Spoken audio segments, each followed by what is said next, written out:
अस्सलाम वालेकुम, नमस्ते। मैं खान अल्ताफ़ और आप देख रहे हो वॉइस ऑफ मुंबई न्यूज़।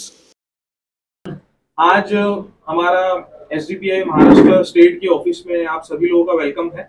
आज हमारे बीच में हमारे नेशनल वाइस प्रेसिडेंट बीएम कामले साहब मौजूद है और हमारे national working committee member Azhar Tamboli साहब मौजूद है और हमारे महाराष्ट्र स्टेट के प्रेसिडेंट कलीम सैयद साहब यहाँ पर मौजूद है। और मैं इनको बहुत बहुत वेलकम करता हूँ हमारे यहाँ महाराष्ट्र स्टेट की ऑफिस में मुमरा के अंदर। और उसी के साथ साथ हमारे पत्रकार भाई और बहनों का भी मैं हमारी ऑफिस के अंदर में वेलकम करता हूं। और बाकी जो आगे की हमारी जो महाराष्ट्र असेंबली इलेक्शन की जो प्रेस कॉन्फ्रेंस है वो हमारे लीडर्स को लीड करेंगे अभी आप लोग। Social democratic party of India SDPI Maharashtra का हमने पूरे महाराष्ट्र के अंदर 25 सीटों के ऊपर विधानसभा इलेक्शन लड़ने का फैसला किया है। पूरे महाराष्ट्र के अंदर 100 से ज्यादा विधानसभा सीटों के ऊपर हमारा बेस है। वो बेस होने के बावजूद भी हमने सिर्फ 25 सीटों के ऊपर इलेक्शन लड़ने का फैसला किया है। उसका रीजन ये है कि हमारा पहला जो प्रायोरिटी है बीजेपी भाजपा और उनके जैसी सोच रखने वाली फासीवादी पार्टियों को जो है तो सत्ता से दूर रखना, ये हमारा सबसे बड़ा मेन एजेंडा इलेक्शन पार्टिसिपेट करने के अंदर है। और साथ ही साथ यहाँ पर जो सो कॉल्ड सेक्युलर पॉलिटिकल पार्टियां हैं, ये सो कॉल्ड सेक्युलर पार्टियों के अंदर भी एक मजलूम तबके की तरफ से, कमजोर लोगों की तरफ से एक नुमाइंदगी उनके बीच में भी आना जरूरी है, ताकि वो जो है तो मजलूम तबकों को, माइनॉरिटीज को जो है तो हल्के में ना ले और उनके मसाइल को गंभीर रूप से ये हमारा मानना है। इसलिए हमने इंटरनली एक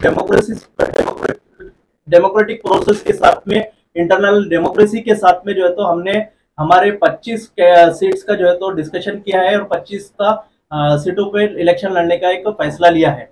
आज हमारे राष्ट्रीय उपाध्यक्ष बीएम कामले साहब उसका फर्स्ट फेज 8 कैंडिडेट का अनाउंसमेंट अभी आपके सामने करने जा रहे हैं। और आने वाले जो बाकी के 18 कैंडिडेट है, वो 18 कैंडिडेट हम 2 दिन के अंदर जो है तो अनाउंसमेंट उसका भी कर देंगे। और महाराष्ट्र के अंदर social democratic party of India कई अहम मुद्दों के ऊपर जो है तो यहाँ पर इलेक्शन पार्टिसिपेट करेंगी। और मैं अभी हमारे नेशनल वाइस प्रेसिडेंट बीएम कामले साहब को दावत देता हूँ कि वो जो है तो कैंडिडेट का अनाउंसमेंट आपके सामने रखें।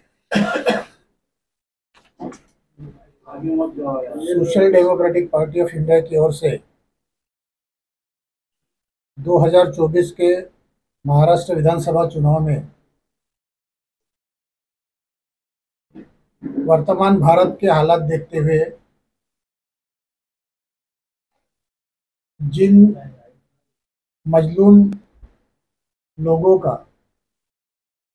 जाति और धर्म के आधार पर वोट बैंक बनाकर इस देश में संविधान के विरोध में काम करने वाले लोग सत्ता में बैठकर इस देश को बर्बाद कर रहे हैं, उसके विरोध में social democratic party of India की ओर से महाराष्ट्र में 288 जो सीट है उसमें से सिर्फ 25 सीटों पर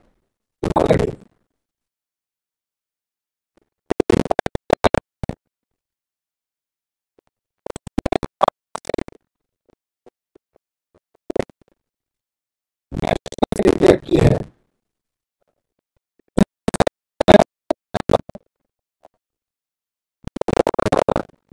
जाना जाता है, सेंट्रल से जाना जाता है, वहां से मुजम्मिल खान हमारे कैंडिडेट होंगे। औरंगाबाद ईस्ट से सईद कलीम साहब हमारे कैंडिडेट होंगे। औरंगाबाद में जो पैठन है वहां से हफीज इमरान ये कैंडिडेट होंगे।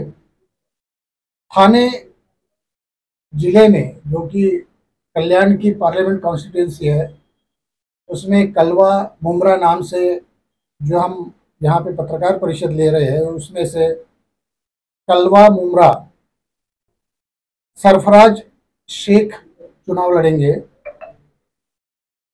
जालना सिटी से असदुल्लाह रिजवी चुनाव लड़ेंगे। मालेगांव सेंट्रल से अब्दुल्ला खान जो कि पेशे से इंजीनियर है वो चुनाव लड़ेंगे। नांदेड़ साउथ से एजाज अहमद चुनाव लड़ेंगे। अकोला वेस्ट सोहेल कादरी, ऐसे हमारे social democratic party of India की ओर से 8 लोगों का नाम पहली लिस्ट में हम लोगों ने डिक्लेयर किया है। सर, ये पूरे महाराष्ट्र में 25 ही जगह क्यों चुनी गई है? क्या कारण रहा 25 जगहों पर आपका कैंडिडेट उतारने? पहली बात तो यह है कि जो भी पॉलिटिकल पार्टी होती है वो चुनाव ही नहीं लड़ेगी तो वो पार्टी बनाकर क्या मतलब? पार्टी हमने इसलिए नहीं बनाया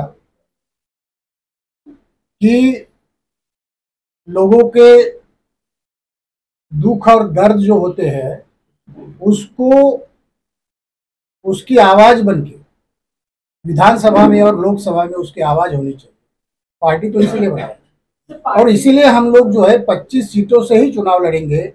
बाकी जो सीटें हैं वो सीटें जो फैसिस्ट ताकतें हैं उसके विरोध में जो भी लोग लड़ रहे हैं उनके लिए हम लोगों ने छोड़ दी। तो मुमरा कलवा को लेकर आपकी रणनीति क्या है अभी चुनाव? मुमरा कलवा में जनरली जो भी पॉलिटिकल पार्टियां हैं वो लोग शेड्यूल कास्ट, शेड्यूल ट्राइब और माइनॉरिटी का जो इस्तेमाल है वो वोट बैंक के लिए करते हैं। मुझे याद है, अभी साल का याद नहीं है, मगर मुमरा में मुझे एक बार बुलाया गया था जमाते इस्लामी हिंद की ओर से। उस समय मैं अधिकारी था सेंट्रल गवर्नमेंट में। कम से कम 6 या 8 हज़ार का जन समुदाय होगा सुनने के लिए। 9 रैपिड एक्शन फोर्स की गाड़ियां थी। उस समय इशरत जहां का एनकाउंटर हुआ था और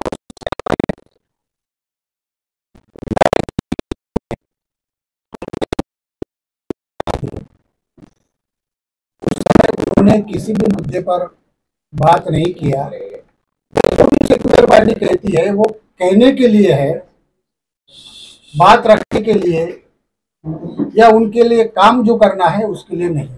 उनके वोट के लिए वो लोग काम करते हैं।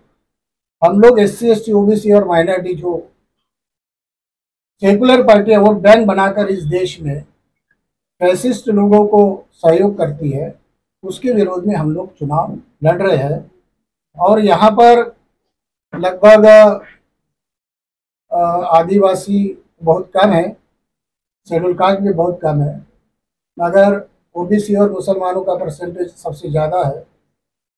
तो ये दोनों को देखते हुए हम लोगों ने यहाँ पर ये रणनीति बनाई कि social democratic party of India की ओर से हमारे जो एक्टिविस्ट हैं उनके अनुरोध की वजह से हम लोग यहाँ से चुनाव लड़ रहे हैं। रणनीति तो ऊपर नहीं की जा सकती। सर, अभी आपने बार बार एक मजलूम अल्फाज इस्तेमाल किया, तो आपकी नजर में वो मजलूम लोग कौन है जिनकी आप आवाज बन गए? इस देश में जिनको संविधान ने अधिकार दिए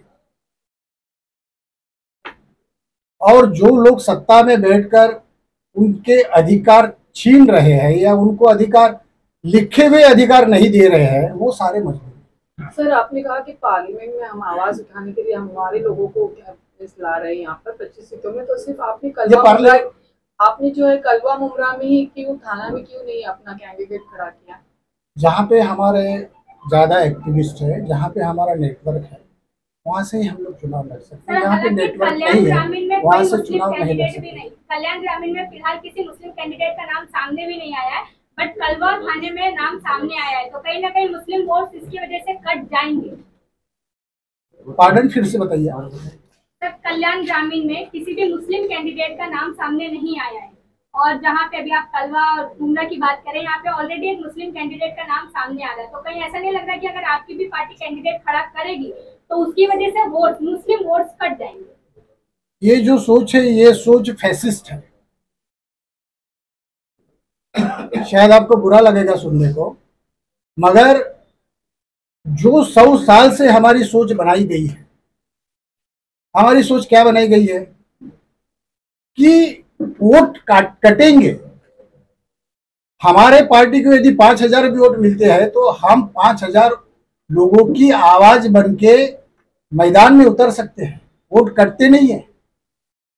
वोट करते ये सोच फैसिस्ट सोचे जो लोगों ने आपके दिमाग में डाली है। सर, अभी आपने 8 उम्मीदवारों के नाम का ऐलान किया है, सभी की सभी मुस्लिम है। एसटी ओबीसी की तरफ बात कर रहे हैं तो क्या है जो 18 बाकी है उनमें कोई एसटी ओबीसी अदर कास्ट से गैर मुस्लिम है? क्योंकि अगर हम ये उम्मीद करते हैं कि सेक्युलर पार्टियों ने मुस्लिम उम्मीदवार को मौका देना चाहिए तो एसडीपीआई से भी तो ये उम्मीद होना चाहिए ना कि ये गैर मुस्लिम और एससी ओबीसी को मौका दे। सही बात है कि 25 सीटों में से 8 हमने डिक्लेयर की है। बची हुई सीटों में शेड्यूल कास्ट और ओबीसी कैंडिडेट ये करेंगे। मगर एक सोच आपको मैं बता दूं कि मुस्लिम लोगों का हर कोई इस्तेमाल कर रहा है, सारी पार्टियां। जो मुस्लिम के विरोधी पार्टियां है उसको भी मुस्लिम कैंडिडेट मिलता है, मगर जो मुस्लिम की हमदर्द पार्टियां है उसको मुस्लिम कैंडिडेट नहीं मिलता। सर, मुमरा में तो इस्तेमाल करते हैं, इस्तेमाल के लिए उसका ये किया जाता है। हम लोग SC ST OBC माइनॉरिटी की इस देश के लोगों की बात कर रहे हैं, मजलूमों की बात कर रहे हैं, तो निश्चित रूप से जितने भी मजलूम हैं 18 सीटें जो बची हुई है 17 सीटें उसमें आपको देखने को मिलेगी। क्या मुद्दा लेके चुनाव में आपके उम्मीदवार उतरेंगे? मुद्दा जो है विकास वगैरह तो हर लोग देखो ये हमारा विकास हमारा कोई मुद्दा नहीं है। देश में जो सरकार होती है वो सरकार रोड बनाने के लिए नहीं होती है। लोगों के जो जीवन है, वास्तविक जीवन है, आपने रोड बना लिया, आपके पास गाड़ी नहीं है, क्या मतलब है उस रोड का? आप झोपड़पट्टी में रहते हो, वहां एम्बुलेंस नहीं जाती है, वहां तो रोड है ही नहीं। रोड किस लिए बने हैं देश में? मेट्रो सिटीज में जो रोड बने हैं वो आम लोगों के लिए नहीं बने हैं।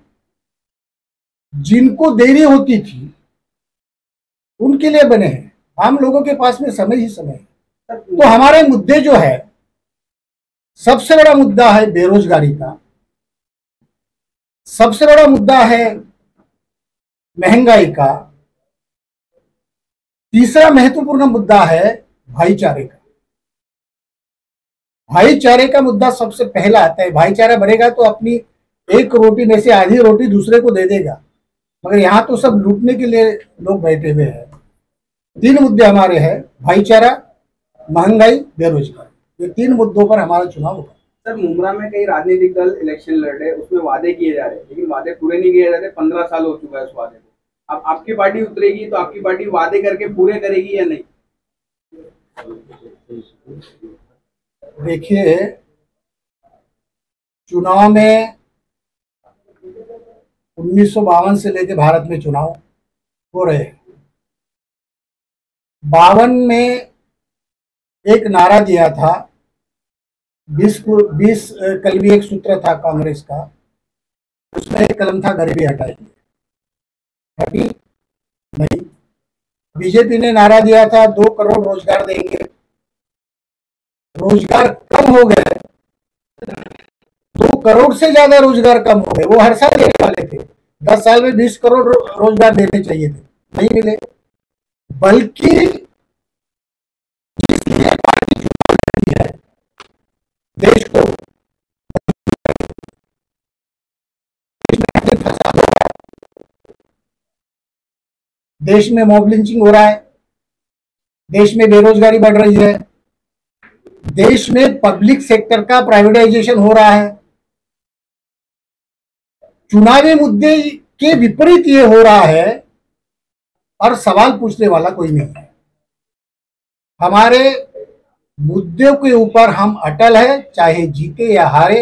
हारने के बाद भी हम इसी तरह से लोगों के अंदर जाकर काम करने वाले हैं इन मुद्दों को लेकर।